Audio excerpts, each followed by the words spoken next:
Hello students, this is AJ Yadav from MPIC Rudhauli Basti. Students, आज की शुरुआत हम एक मशहूर ओजस्वी शेर से करना चाहते हैं। अगर फलक को जिद है बिजलियाँ गिराने की, अगर फलक को जिद है बिजलियाँ गिराने की, तो हमें भी जिद है वही आशियाना बनाने की। मेरी बात समझ गए होंगे मैं क्या कहना चाहता हूँ। हमने आपको टेंस सिखाने का जिम्मा ले लिया है, तो हम सिखा करके ही रहेंगे।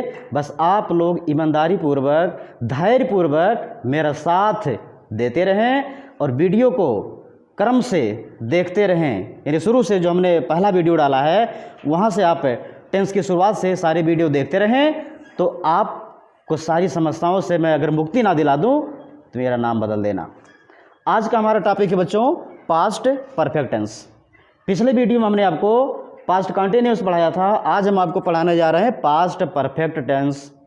यह टेंस भी बहुत आसान है, इसमें भी कहीं कोई दम है ही नहीं। अगर एक बार आपको कॉन्सेप्ट समझ में आ गया तो आप कहेंगे ये तो सबसे आसान टेंस है, क्योंकि इसमें एक ही निर्धारित फार्मूला प्रयोग किया जाता है और ओनली वन हेल्पिंग वर्ब इसमें प्रयोग की जाती है। ये सबसे अच्छी बात है। यानी यहाँ आपके लिए सबसे अच्छी बात ये होगी कि आपको कर्ता की कैटेगरी पहचानने की कोई ज़रूरत नहीं है। चाहे जिस प्रकार का कर्ता होगा आपको एक ही प्रकार की सहायक्रिया लगानी होगी। चलिए देते हैं इसकी पहचान। पास्ट परफेक्ट की पहचान होती बच्चों वाक्यांत में चुका था, चुकी थी, चुके थे, या था, ई थी, ये थे,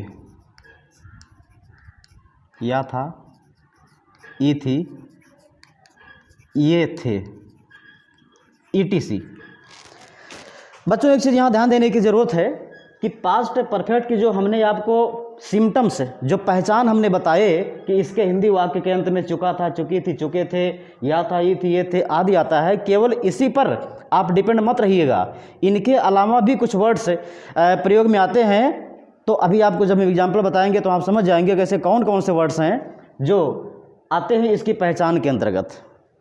आइए देखें, एग्जाम्पल देखें। जैसे लिखा है एज,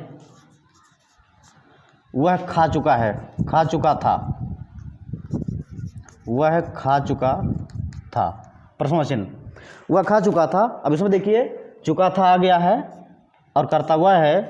इस हिंदी वाक्य के अंत में चुका था, चुकी थी, चुके थे आया है। इस प्रकार ये निश्चित रूप से पास्ट परफेक्ट ही है, इसमें कोई शक नहीं है।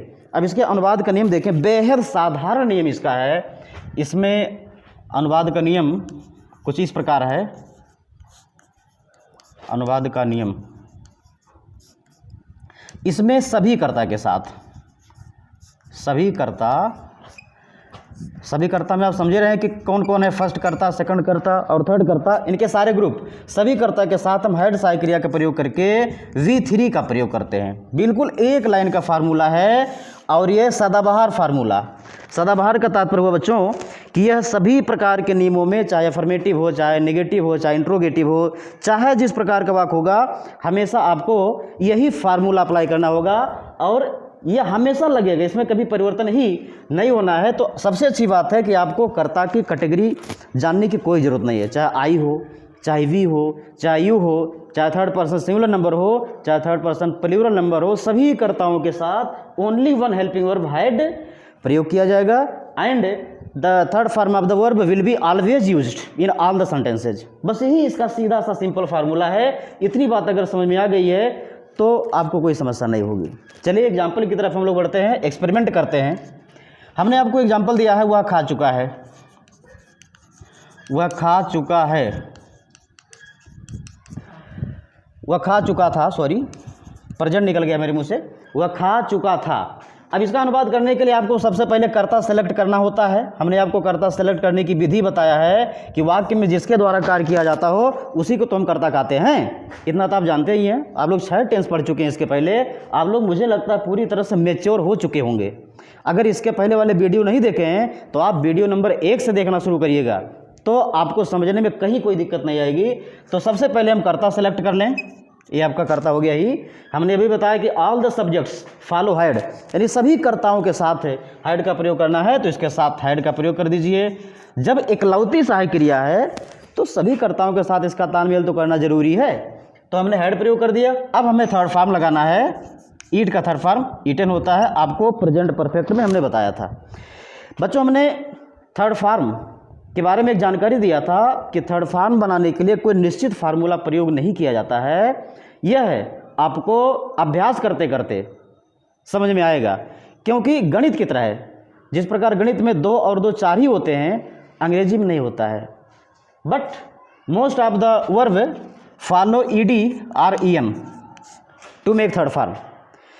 अधिकांश क्रियाओं में ईडी अथवा ईएन लगाने से ये मान के चला कि 80% पर ईडी और ईएन का कब्जा है, थर्ड फॉर्म बनाने हेतु इनका प्रयोग करते हैं, लेकिन बाकी 20% पर अन्य नियम प्रयोग होते हैं। इसको आपको वर्ब वाले टॉपिक में समझाया जा सकता है। आप वर्ब की सूची कहीं से पढ़ने का प्रयास करें तो वहाँ आपको जानकारी हो जाएगी कि क्रिया के तीनों फॉर्म किस प्रकार बनाए जाते हैं। तो यहाँ ईट का थर्ड फॉर्म हमने बताया ईटन, यानी वह खा चुका था, ये वाक्य बन गया ही हैड ईटन। अब अगला कर्ता देखिए, मान लीजिए तुम हो, लिखा तुम पढ़ चुके थे। यहाँ भी कर्ता सेलेक्ट करिए यू, तो यू के साथ भी वही only helping verb had, you had. और पढ़ना एक ऐसी सहायक क्रिया है, ये बेशर्म सहायक क्रिया है, ये हमेशा चेंज ही नहीं होती है, हमेशा ऐसी बनी रहती है, रीड रीड रीड। ऐसी बहुत सी सहायक क्रियाएँ हैं जो बड़ी जिद्दी सहायक क्रियाएँ हैं, सॉरी सहायक क्रिया नहीं क्रियाएँ, ऐसी कुछ क्रियाएँ हैं जो जिद्दी टाइप हैं। इनके साथ किसी भी कर्ता या किसी भी टेंस का कोई फर्क नहीं पड़ता है। जैसे आप रीड ले लीजिए, कट ले लीजिए और सेपरेट ले लीजिए, ये सब क्रियाएं ऐसी क्रियाएं हैं जिन पर कभी भी कर्ता और टेंस का कोई प्रभाव नहीं पड़ता। ये तीनों फॉर्म में एक जैसे ही प्रयोग की जाती हैं। अगला वाक्य देखते हैं, हम सो चुके थे।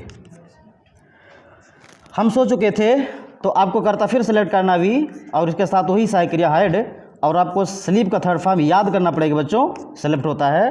तो पूरा वाक्य बन जाएगा आपका, हम सो चुके थे, वी हैड सेलेक्ट। अगला देख लीजिए,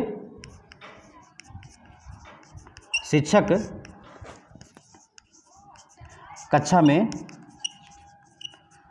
बच्चों को, शिक्षक कक्षा में बच्चों को पढ़ा चुके थे। शिक्षक कक्षा में बच्चों को पढ़ा चुके थे। अब इसमें देखिए बच्चों, अगर पूछा जाए करता क्या है तो आप कहेंगे द टीचर, द टीचर। सहायक क्रिया वही फिर जो हम लगाया करते हैं, हैड, द टीचर हैड। यहाँ क्रिया आपका पढ़ाना, और पढ़ाना क्रिया जानते हैं टीच होता है, और उसका थर्ड फॉर्म हो जाएगा taught. The teacher had taught. अब लिखेंगे ऑब्जेक्ट, ऑब्जेक्ट है the children, the children, the children in the class. थोड़ा सा एरिया बच्चों इधर जा रहा था, आपको दिखा देते हैं इस तरह से। पूरा बन गया, the teacher had taught the children in the class. यानी आप जानते हैं कि अंग्रेजी लिखते समय सबसे पहले हम कर्ता लिखते हैं, उसके बाद क्रिया। अब क्रिया को मुख्यतः टेंस वाले वाक्य में 2 भाग के रूप में देखा जाता है, एक हेल्पिंग वर्ब जिसको एचवी कहते हैं, और एक एमबी यानी मेन वर्ब। यानी कर्ता के बाद क्रिया होता है, उसके बाद ही ऑब्जेक्ट का प्रयोग होता है। लेकिन जब हम कोई हिंदी वाक्य बच्चों लिखते हैं तो हिंदी वाक्य का जो स्ट्रक्चर बनता है वो कर्ता होता है प्लस कर्म होता है प्लस अन्य शब्द लिख करके अंतिम में क्रिया होता है। यह हिंदी का स्ट्रक्चर है, पहले कर्ता होता है, फिर कर्म होता है, फिर उसमें अन्य शब्द अगर हैं तो उसका प्रयोग यहाँ पर होता है, और एकदम अंत में क्रिया का प्रयोग होता है। आप एग्जाम्पल देख लीजिए, इसी वाक्य को देख लीजिए, शिक्षक कक्षा में बच्चों को पढ़ा चुके थे।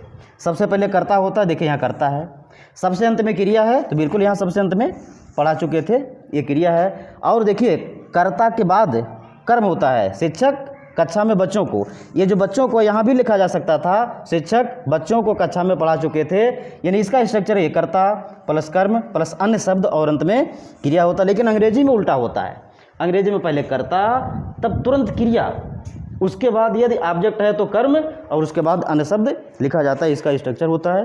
अब कुछ प्रश्नवाचक वाक्य की तरफ हम लोग बढ़ते हैं।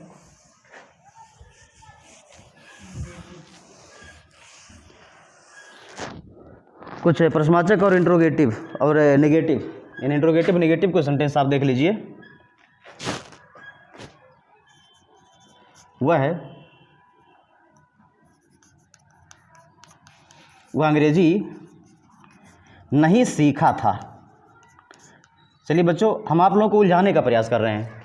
वह अंग्रेजी नहीं सीखा था, ये सीखा था, ये दिखा रहा है कि ये पास्ट इन्फिनिट नहीं है, सीखने का काम संपन्न हो चुका है या नहीं के नाते नहीं हो चुका है।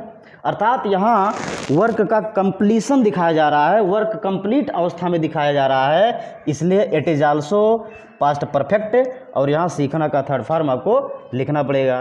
तो आप कह सकते हैं सर जी आपने इसके पहचान में खा था तो लिखाया ही नहीं है। तो हमने अभी बताया था ये जो ईटी से लिखा है इसका तात्पर्य यही है कि पास्ट परफेक्ट की पहचान इन्हीं शब्दों पर डिपेंड नहीं होती है, कुछ और शब्द हैं, आप धीरे धीरे जब पढ़ेंगे तो आप खुद जान जाएंगे इसका एरिया लंबा होता है। अभी देख लीजिए सीखा था, मान लिया होता लिखा था, तो इसको भी आप पास्ट परफेक्ट ही मानेंगे, अर्थात लिखने का काम यहाँ कंप्लीट अवस्था में दिखाई दे रहा है, so it is also past perfect. आप तो समझ गए होंगे, यानी वह अंग्रेजी नहीं सीखा था, यह पास्ट इन्फिनिट, इसको मानने की गलती कभी नहीं करेंगे, ये पास्ट परफेक्ट ही है। तो आपका आंसर बन जाएगा ही हैड के बाद तुरंत नॉट लगाएंगे और लर्न का थर्ड फॉर्म दो होता है, तो लर्नड या लर्नेड, तो LEARNED, he had not learned English. ये आपका वाक्य हो गया, he had not learned English. Next वाक्य देखें, तुम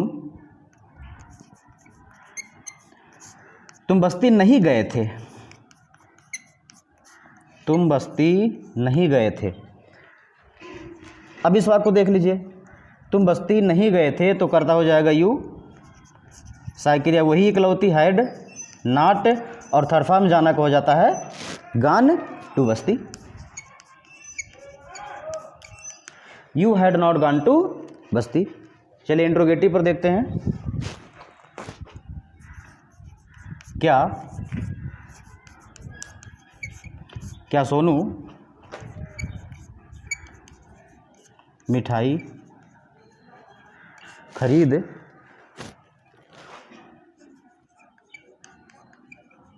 चुका था?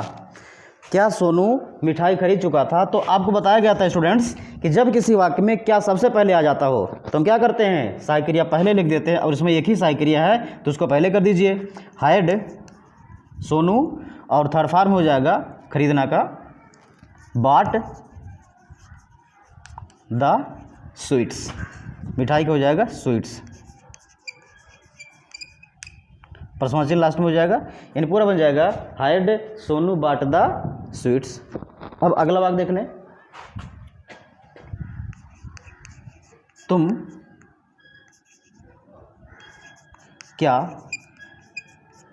तुम क्या खाए थे? तुम क्या खाए थे अर्थात तुम क्या खा चुके थे। तो यहाँ भी क्या पहले है तो यहाँ सेंटेंस का स्ट्रक्चर बदल जाएगा, ये दूसरे प्रकार के प्रश्नवाचक है। ऐसे वाक्यों में हम सबसे पहले क्या की अंग्रेजी व्हाट लिखेंगे, व्हाट के बाद हमें सहायक क्रिया लिखना है, तो सहायक क्रिया चूँकि ये कही है तो आप बिल्कुल बिना सोचे समझे आप लिख दीजिए हैड, और अब कर्ता लिख लीजिए यू, व्हाट हैड यू, और थर्ड फॉर्म हो जाएगा ईटन, और कुछ है नहीं, प्रश्नवाचन हो जाएगा व्हाट हैड यू ईटन, तुम क्या खाए थे, व्हाट हैड यू ईटन। अगला वाक्य देखें,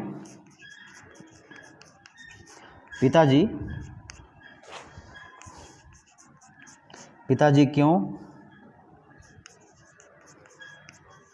क्रिकेट नहीं खेले थे? पिताजी क्रिकेट क्यों नहीं खेले थे, ऐसे भी हो सकता था पिताजी क्रिकेट क्यों नहीं खेले थे। तो सबसे पहले हम इस क्यों को आगे लाएंगे तो हो जाएगा व्हाई,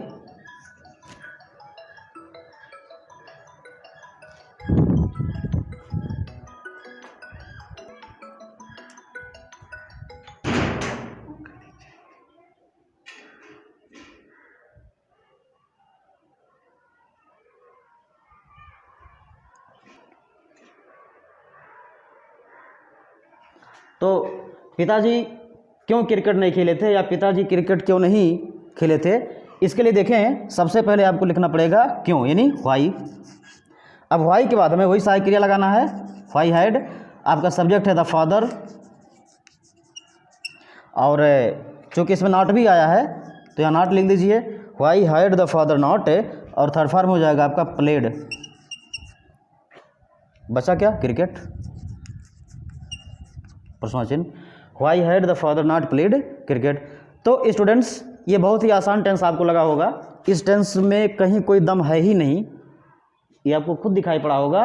अब इस टेंस से संबंधित हम कुछ एग्जाम्पल आपको दे रहे हैं, उनको हल करिए और अपने आप को जांचिए कि हम कितना समझे हैं, कितना मजबूत हुए हैं।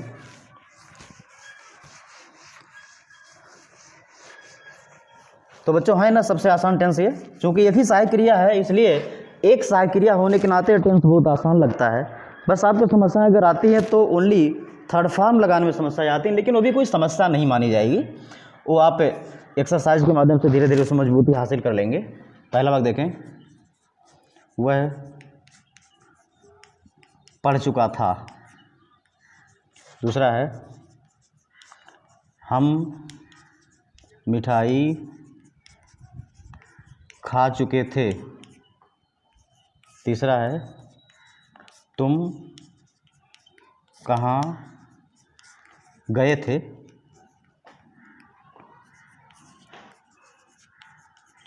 कुर्सी कौन तोड़ा था। अब इस वाक्य में देखो बच्चों, अगर होता कुर्सी कौन तोड़ा या था ना लगा होता तो ये पास इंडेफिनिट हो जाता, लेकिन ये था लगने के नाते ये पढ़ा जाएगा कुर्सी तोड़ने का काम यहाँ कंप्लीट हो चुका है, इसलिए पास्ट परफेक्ट इसको मानेंगे। पांचवा है हम क्या खाए थे। हम क्या खाए थे। छठवां है राम ने रावण को कैसे मारा था। सातवां है कुत्ते क्यों नहीं भौंक चुके थे। आठवां है कितने लड़के बाजार गए थे।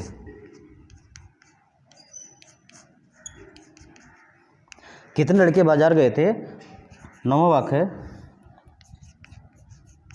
तुम किसे पीट चुके थे। और दसवां कैमरे की रेंज में आ रहा है। 10वां है यह लड़का मुंबई कभी नहीं गया था।